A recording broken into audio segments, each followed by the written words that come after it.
ఉంటే ఆ రోజు ఇక్కడుండే అభిమానులందరికీ చెప్పాలి, విధ్వంసం జరిగినప్పుడు మొట్టమొదటిసారి బయట వచ్చి జనసేన అధినేత పవన్ కళ్యాణ్ గారు ఈ రాష్ట్రంలో ప్రభుత్వ వ్యతిరేక ఓటు విడిపోకూడదని కలిసి పోటీ చేస్తామని చెప్పిన మొదటి వ్యక్తి జనసేన అధినేత పవన్ కళ్యాణ్ గారు. ఆ తర్వాత బీజేపీ నరేంద్ర మోడీ గారు, అదే మరిగా బీజేపీ కూడా ముందుకొచ్చి ముగ్గురం కలిశాం. 2 ఏళ్ళు అయింది. 2 ఏళ్లు పూర్తి చేసుకున్న సందర్భంలో ఏం చేశాం, ఏం చేయబోతున్నాం, కేంద్రం ఏ విధంగా సహకరించింది అనే విషయాలు కూడా ఎప్పటికప్పుడు ప్రజలకు చెప్పే బాధ్యత తీసుకుంటాం. 3 ప్రాంతాల్లో 3 సభలు పెడుతున్నాం. ఇవన్నీ పెట్టి ఎక్కడికక్కడ ఇప్పటికే మీరు చూశారు, సంక్షేమం ఎవరూ చేయలేని కార్యక్రమాలు చేశాం. సూపర్ 6 ఇచ్చాం. సూపర్ 6లో చెప్పినట్టు కాకుండా అదనంగా ఇచ్చాం. ఇంకొక పక్క మీరు చూస్తే పెద్ద ఎత్తున మత్స్యకారులకు కానీ, ఆటో డ్రైవర్లకు కానీ, గీత కార్మికులందరికీ సహాయం చేశాం. ఇవన్నీ చేసి అభివృద్ధిని ట్రాక్లో పెట్టాం. 20 లక్షల కోట్ల రూపాయలు పెట్టుబడులు వస్తున్నాయి. 22 లక్షల మంది మన పిల్లలకు ఉద్యోగాలు వస్తాయి. మొన్నే మెగా డిఎస్సి పెట్టి ఉద్యోగాలు ఇచ్చాం. 16,500 మందికి ఉద్యోగాలు ఇచ్చాను. ఈ విషయంలో మీరు గుర్తుపెట్టుకోవాలి, మనం 16,500 మందికి ఉద్యోగాలు ఇస్తే నేను పెట్టిన మొదటి సంతకం ఎన్ని ఇబ్బందులు క్రియేట్ చేయాలని ప్రయత్నం చేసినా, కోర్టుకు పోయినా అన్ని వెకేట్ చేపించి సంవత్సరం లోపల ఉద్యోగాలు ఇచ్చిన ఘనత ఈ ఎన్డీఏ ప్రభుత్వాన్ని. నిన్న మొన్న చూశారు, పరీక్షలంటే తెలియని వాళ్ళు, ఎట్లా పెడతారో తెలియని వాళ్ళు, రిజర్వేషన్ తెలియని వాళ్ళు కావాలని బురదజల్లే కార్యక్రమాన్ని తీసుకున్నారు. నేను ఒకటే చెప్తున్నా, నేను ముఖ్యమంత్రిగా ఉన్నంత వరకు ఎవడైనా తోక తిప్పి ఎక్కడైనా తప్పు చేసి నడి బజార్లో నిలబెడతాను తప్ప ఎవరిని వదిలిపెట్టనని మరొకసారి మీ అందరికీ హామీ ఇస్తున్నా. యువత గుర్తుపెట్టుకోవాలి, మీరు కష్టపడ్డారు, లక్షల మంది పరీక్షలు రాశారు. అంత మునుపు చెప్పారు జాబ్ క్యాలెండర్ ఇస్తామని.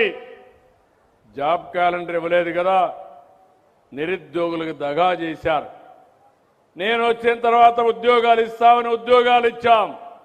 మళ్ళీ ఈ సంవత్సరం కూడా జాబ్ క్యాలెండర్ ఇచ్చాం. ఇది చూసిన తర్వాత భయపడిపోయి ఏం చేయాలనో దిక్కుదోచకుండా అతని చరిత్ర, గొడ్డలి పార్టీ చరిత్ర మీరు చూస్తుంటారు. అన్ని తప్పుడు ప్రచారాలు, నేరాలు, ఘోరాలు చేసి ఎదుట వాళ్లపైన వేసే పరిస్థితి. నేను ఎన్నోసార్లు చెప్పాను, మా అధికారులు చెప్పారు, మీరేసిన దానికి ప్రతి ఒక్కదానికి సమాధానం ఇచ్చారు. మీరు ఇప్పుడు చేయాల్సింది, మీకు రాజకీయాలు చేసే అర్హత కావాలంటే మీరు స్పష్టంగా చెప్పాలి, ప్రజలకు అపాలజీ చెప్పాలి, నిరుద్యోగుల్ని క్షమించమని మీరు చెప్తే తప్ప మీరు ఈ రాష్ట్రంలో మనుగడ సాధించడానికి వీలు లేదని మరొకసారి మీ అందరి ద్వారా విజ్ఞప్తి చేస్తున్నా. అంటే వాళ్ళకి అలవాటు అయిపోయింది.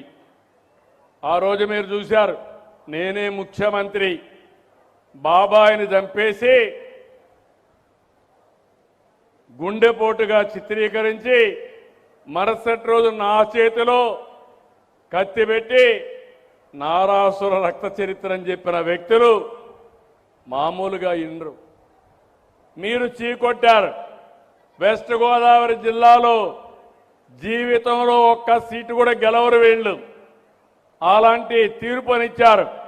ఇప్పుడు ఇలాంటి పనికి పాలిన పనులు చేసి ముందుకు పోయే పరిస్థితికి వస్తున్నారు. నేను అందుకే మిమ్మల్ని అందరినీ ఒకటే కోరుతున్నాను, ఇలాంటి వ్యక్తులకి ఎప్పటికప్పుడు మీరు కూడా బుద్ధి చెప్పాల్సిన అవసరం ఉంది. ఈరోజు నేను ఇక్కడ పట్టాలు ఇచ్చాను మీకు, నేను సంతోషపడుతున్నా. వీళ్ళ ఎమ్మెల్యే రాష్ట్రంలో కబ్జాలు చేశారు, రికార్డులు తారుమారు చేశారు. అవన్నీ కూడా ఎంక్వైరీలో ఉన్నాయి. ఇక్కడ అయిపోయిందని తెలంగాణకు పోయి వినుకొండ మాజీ ఎమ్మెల్యే అక్కడ పోయి ఎంఆర్ఓ, కలెక్టర్, జాయింట్ కలెక్టర్ సంతకాలన్నీ ఫోర్జరీ చేసి 1500 కోట్ల రూపాయల ఆస్తులు కొట్టేశారు. నేను అడుగుతున్నా ఈ యొక్క పార్టీ అధ్యక్షుని, గొడ్డలి పార్టీ నేతని ఎందుకు సస్పెండ్ చేయలేదు? ఎందుకు చేయవు? మన పరువు ఇక్కడ తీశారు. ఇక్కడ పరపతి లేదు. ఇక్కడ తప్పు చేస్తే ఇక్కడ ఉండేది సిబిఎన్ 1995. ఇక్కడ నేను గాని, పవన్ కళ్యాణ్ గాని, నరేంద్ర మోడీ గాని వీళ్ళ ఆటలు సాగవని తెలంగాణకు పోయి అక్కడ రికార్డులు తారుమారు చేసే పరిస్థితికి వచ్చారు. ప్రజల ఆస్తులు కొట్టేసే పరిస్థితికి వచ్చారు. మాట్లాడితే వీళ్ళు పతివ్రతలని చెప్పి మాట్లాడే పరిస్థితికి వస్తున్నారు.